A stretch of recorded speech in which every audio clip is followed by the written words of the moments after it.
And there's Falcor. What's up, my friends? It is I, the OGGM, coming to you about 1 o'clock in the afternoon on this, the 23rd day of April 2025, 53 degrees and cloudy here at Site B. It's Dragonweek Day 3. We're taking a look at some of the most memorable, most iconic dragons in the history of cinema and pop culture. And we've done 2 of the best for Mathrax and Smog. So Day 3, we got to take a look at, well, I'm sure some people like Falcor. Most of us find him kind of disturbing. A lot of us remember the NeverEnding Story for the most nightmare-inducing, depressing, heartbreaking death of a horse ever. But then there's also Falcor the Luck Dragon. Now, Falcor is loosely based upon the Asian dragon. The Asian dragons being more like long worm-type things and actually looking closer to actual lizards than the European dragon. But the Falcor is white and fluffy like a kitten, as opposed to the Asian dragons that are more scaled. And usually the Asian dragon is pictured as being gold, mostly gold or red. Falcor is white and fluffy, and yeah, not sure. Some people refer to Falcor as a flying dog, actually. But Falcor is a luck dragon, and he was the dragon companion throughout the NeverEnding Story. And it's just kind of weird. Not sure what Jim Henson and company were looking for, but yeah, he's out there, and he's definitely a thing.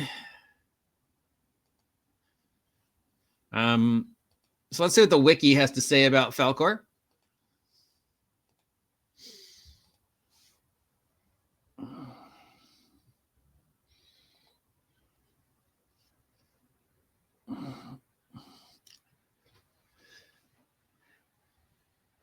Falcor, also called Fuchur or Falcor or Falcori, is a luck dragon and the first dragon in the series. He's one of the main characters in the NeverEnding Story, appearing as a protagonist. Never give up, and good luck will find you.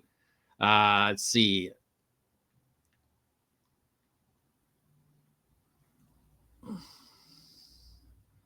Doesn't really say anything about what Falcor is based on.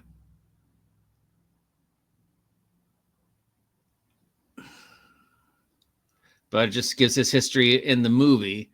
I'm kind of more interesting about where they got the idea for Falcor from, but it doesn't say.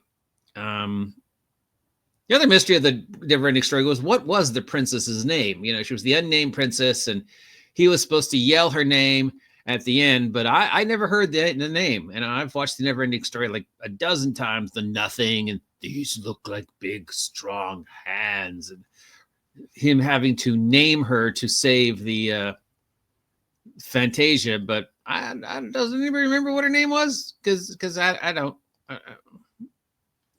So yeah, other than flying, did Falcor have any abilities?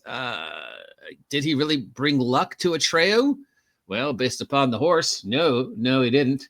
Apparently in the novel, Falcor is loyal to Atreyu because Atreyu saved him when they were younger. I do believe Falcor was at least impartial, a practical effect. So Falcor was a big puppet, as opposed to CGI, because of course this was really before the advent of CGI. So there's, we had to use more of like puppets and practical effects. So Falcor does have that going for him, and he definitely is, a dragon that has appeared in cinema. So he definitely deserves a shout out for Dragonweek, but I don't know. He's not the first dragon you think of when you think of cinematic dragons, and there definitely is something a little bit more disturbing about Falcor than, say, Vermathrax or Smog. Well, Vermathrax or Smog are very iconic and frightening and powerful. Falcor just it's kind of weird. I mean, I'm not sure why they went for that look. I guess they wanted to be different, and they wanted to go for more of the Middle Eastern, Asian style of luck dragon, as opposed to the winged European dragon. And yeah, Falcor does look actually closer to what real lizards and real reptiles look like, except for that weird dog face of his. But yeah, Falcor the luck dragon definitely is a thing. But again, I think most of us remember the NeverEnding Story for the single most depressing, heartbreaking death of a horse in all film history. Atreyu! Anyways, Dragonweek, day 3, Falcor. We're running out of iconic cinematic dragons, but that's okay because we only got like 2 more days. So by Friday, I suppose I should talk about the Dungeons and Dragons, right? I guess. I don't know.